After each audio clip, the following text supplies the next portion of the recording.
this is almost like my opening salvo in the show, is that obviously, I'm mixing my work with things from the British Museum, and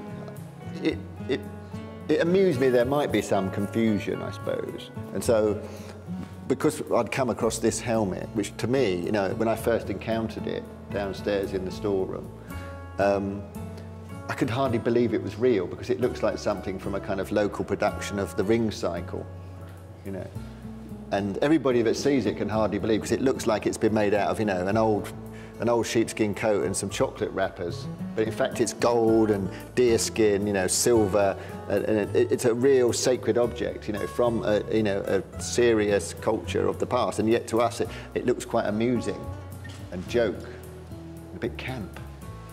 And then there's this piece. This is from my own degree show, so that it's not, it is a piece of my work, but it's also an old piece of my work.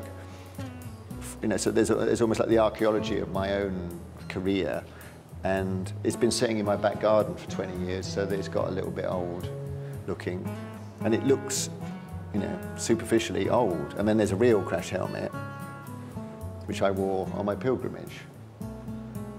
So I like the dialogue between these three helmets, basically, and I think it sort of encapsulated a sort of an opening. And it also, people might accuse me of it being kind of a simple device, but this is an exhibition not always for kind of knowing art critics. This is an exhibition for the general public, and they might not be so familiar with the